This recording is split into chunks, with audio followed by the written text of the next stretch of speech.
Hello fun people, my name is Isaac Carlson, and today I want to look at how the Lion King's villain Scar got his legendary mark. Now, each legend may tell different stories, but there is a through point to all of them. Each of the three stories behind Scar's scar highlights how his ambition to rise above Mufasa has left him damaged, broken, and humiliated.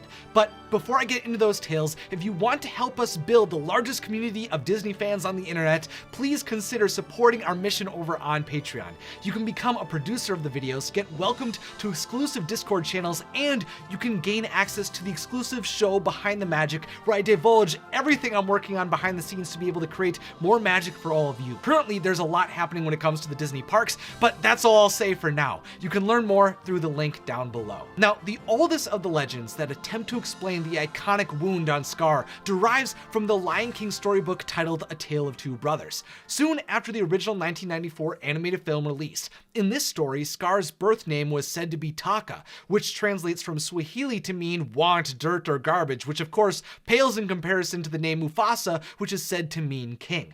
Feeling disgraced and disrespected all of his life by his father and older brother, Scar initially rebelled from his family by attempting to embarrass his brother on a hunting excursion. After recruiting the help of the hyenas, Taka sent a raging buffalo his brother's way, but amongst the chaos, that buffalo ended up permanently scarring the second-born lion. With this new mark, Taka was given the name Scar, and with the contempt from his father pushing him farther away from his family, he was driven closer to the opportunistic and vicious hyenas. After receiving his scar, he disconnected from his own family and found a group who embraced him and would listen to his commands.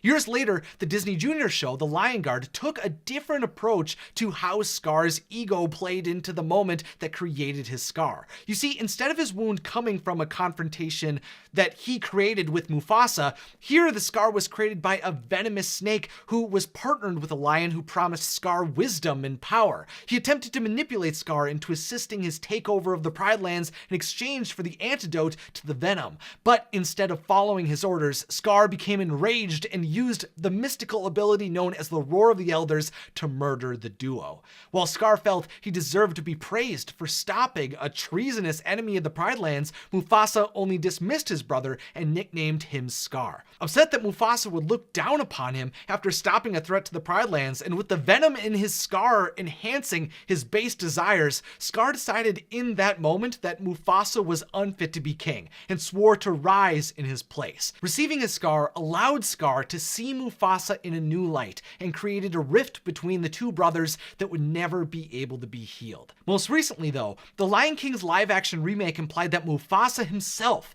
was the one who scarred his brother. You see, Scar had already shown his brother and the kingdom that he believed Mufasa should not be king. He not only spoke ill of his brother, disrespected the heir to the throne, and turned his back on his king like he had in the animated film, but he had also attempted to defeat Mufasa and create instability across the Pride Lands.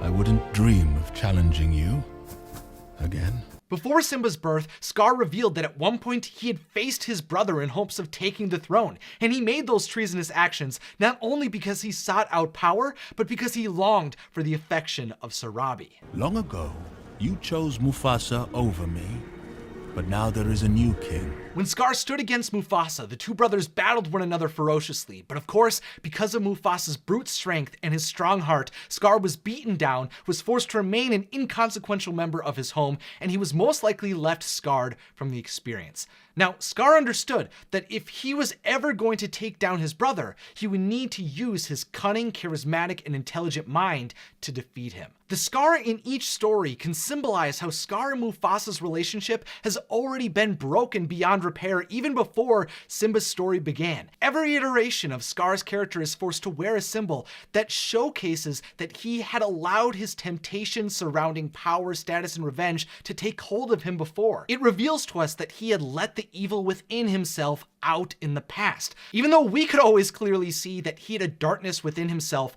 Mufasa refused to see his brother for what he truly was. What am I going to do with him? We both know he should have been expelled from the Pride Lands long ago. I don't think the lesson we're supposed to get from Scar is that you shouldn't stand up to your siblings. I think my brother and I both know we both have had to do that in the past.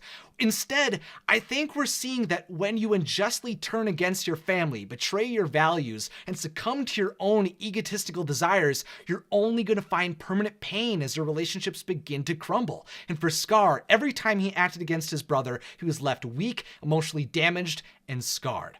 Fun people, make sure to subscribe for more magical content, join the Patreon down below to directly support the expansion of our Disney community, and check out this video on how Scar haunted Simba. Thanks for watching, and have a magical day.